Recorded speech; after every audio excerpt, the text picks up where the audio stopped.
have Steph Smith, Julian Champagny, and Coach Mike Anderson.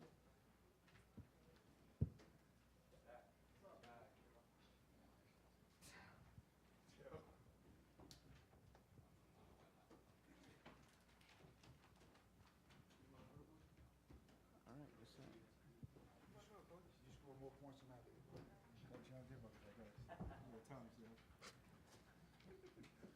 Mike, whenever you're ready.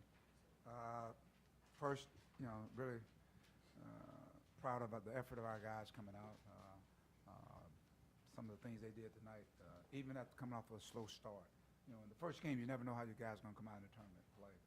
And I thought the nerves were going. I thought we were settling early on. And then we went to our bench, and let's talk about our bench.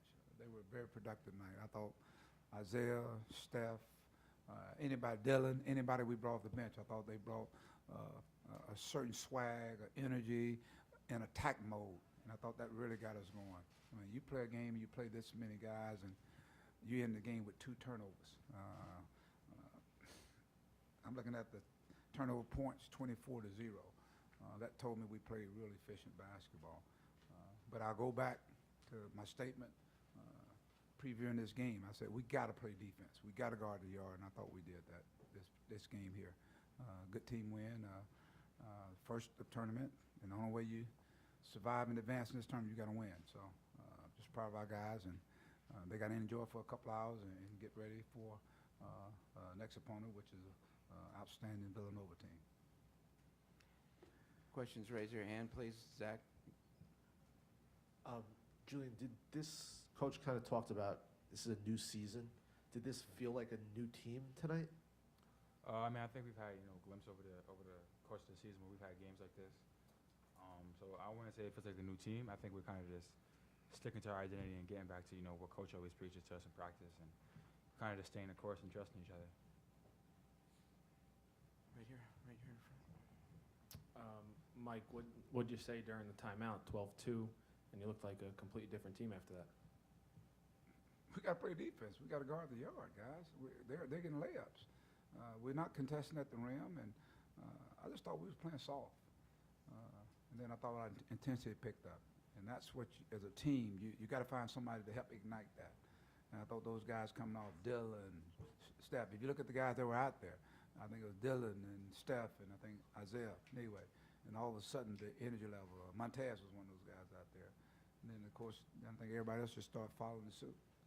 We got to hang our hats on our defense at this time of year. And with this team here, the depth, and these guys have played in quality minutes.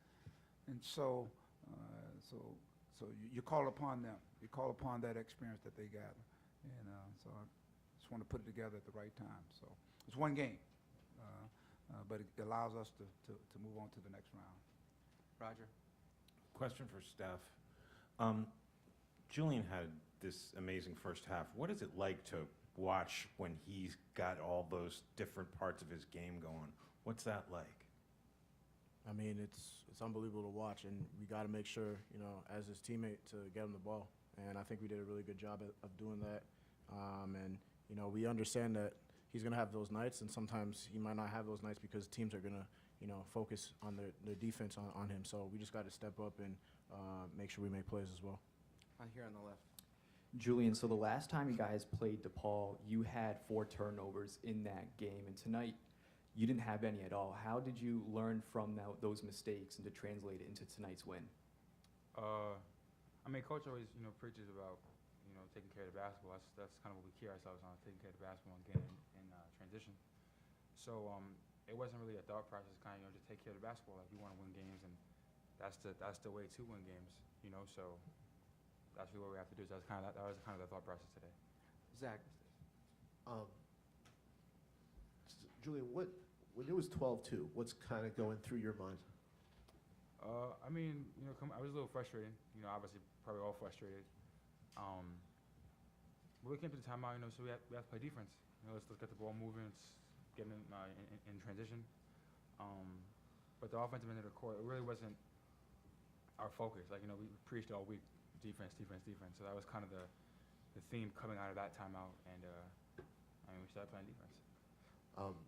And tomorrow, now you get a chance to play again, and you get to play Villanova, who's obviously swept you and is kind of the premier program in this conference. Just how exciting, and just your thoughts on getting a shot to knock off the big dog. I mean, it's exciting. Every game's exciting. You know, we were excited to play today. Having that extra day to play is what we want. But like Coach always says, you know, every game is a big game. So tonight was a big game. We came out victorious, and tomorrow's a big game, and we'll see how that goes. In the back. Question for Steph. You know, this is a team that really involves all of its players. The whole year, you guys have really made sure that everybody gets minutes. How does that contribute to tonight when the bench outscores the other bench 40-19? Yeah, I think it just shows, the depth that we got on this team, and, especially in March, that's really important because, certain guys, might go off, might not, someone might, get hurt or something like that. So it's important that, we have all hands on deck, and, when our number is called, we play in the most efficient manner possible. Second round. Question for Coach Anderson. So your team will be moving on to play Villanova, and they're definitely a heavy hitter in the Big East. So what would you say your team needs to do to improve their areas to maintain this success throughout the rest of the tournament? I think we got to hang our hats on our defense and continue to play efficient on the offensive end, making, Villanova, not only just pay attention to one guy, they got to pay attention to all our guys. And so it's got to be about our defense and taking care of the basketball, getting to the free throw line. I thought, there was action about, when the score was 12-2. I thought we were selling for a lot of jump shots early on. But I think after that timeout, you could see us intentionally attacking the basket. I think his first couple of buckets were right there in the post area. And there's something about confidence. You see that ball go in, then all of a sudden everything starts falling in. But I still say it's about our defense. So obviously Villanova's a tremendous shooting basketball team. They space the floor. So we're going to have to play with some insane energy and really cover and rotate and fix things, rebound the basketball. We played them earlier in the year here, and they were up 20, I think, and we made a run at them. But again, there's a reason why they're one of the top 10 teams in the country, and so it's a great challenge, but it's a great opportunity, and you're playing for an opportunity to play in postseason. So our attention is, the next team up, we got to be ready. Two more, right here in front. Coach, in that second meeting against DePaul last week, Freeman Liberty and Jones combined for nearly 64 points. Tonight, only 28. What was the difference between these two matchups in containing DePaul's two best players? We made sure that we paid attention to those guys wherever they are. I thought we did a good job of forcing their offense way out on the floor, making other guys have to make plays. I think that was the biggest thing, not letting them guys just, get wide open shots. And again, a lot of their offense comes from attacking the basket, getting to the free throw line. And I thought we did a good job of really protecting the rim. Isaiah, Joel, all our guys, and all the loose balls we were able to come up with. That tells me our guys, we built a line. But our intentions was not to let those guys just dominate. Last question, Raj. Actually, I have one for Mike and one for Julian. Mike, Alexander seemed to hurt his ankle close to the end of the first half, but then was back in there pretty soon and played a pretty good game. Was he playing through something? He must have. He didn't even want to come out. As a matter of fact, I had to force him to sit out. I mean, that tells you his will to win and maybe tolerate the nicks and injuries he's had all year long. He's got a toughness that a lot of people don't have, and I think he was there for his team, and you can see the results. He's 7 assists, 0 turnovers, made his free throws. We made our free throws tonight. So again, he showed to me the mindset of a true leader. And Julian, sort of dovetailing with what he just said, you talked about wanting to play with a sense of urgency when we talked to you yesterday. What did you think of the way that you guys played for each other, the sense of urgency, the passion? I think we came out and we played hard, minus those first 5 minutes of the game. Chill, Coach. Minus those first 5 minutes of the game, I think we played hard. Nerves. I call it nerves. Yeah, that's what Coach calls it. The nerves were going. But nah, we came out, we played hard. I think it was, we understand what's on the line right now, and we have a goal that we want to attain, and we know we have to attain that goal. So, you know, coming out and playing hard is really our only option. We're gonna have laps like we did in the first, 5 minutes, but it's all about what you do after that. So I feel like that was kind of our thing today, and we just stuck with it and wrote it really. St. John's, thank you. Hey, thank you. Thank you.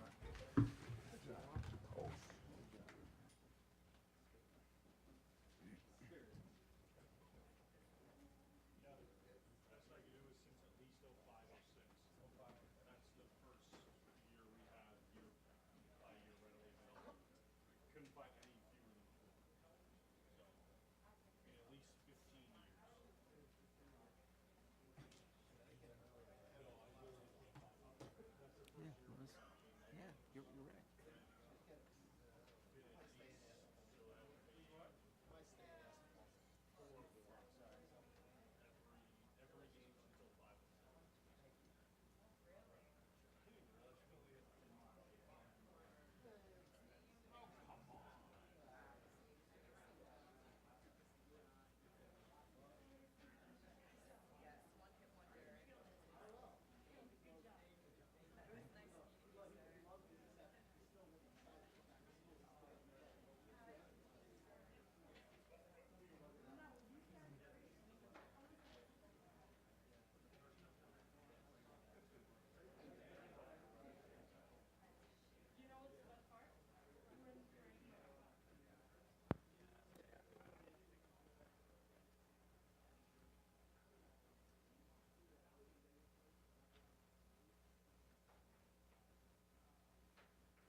DePaul is here, please.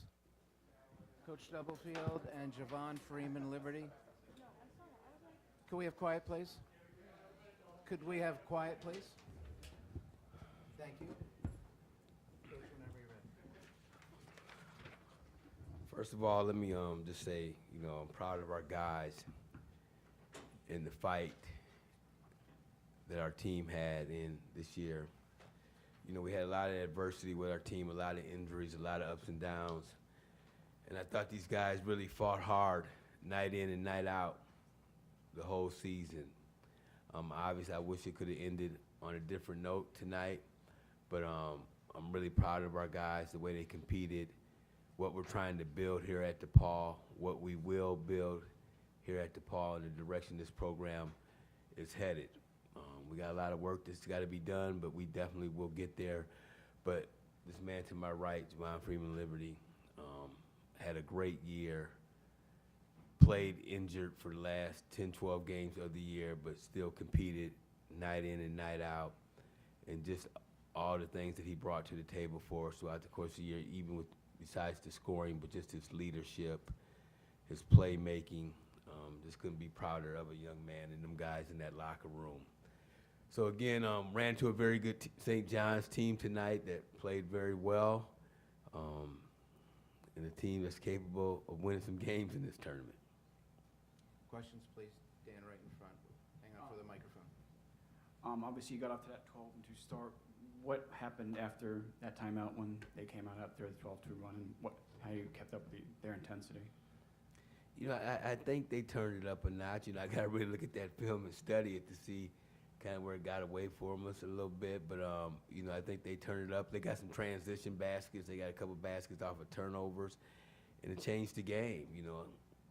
We got off to a great start. But, again, it's a game of runs. We knew they would make a run, and they came back and made a great run. And, again, we came back in that first half, made a run. Then we took a couple bad shots and then got back up to 15 points.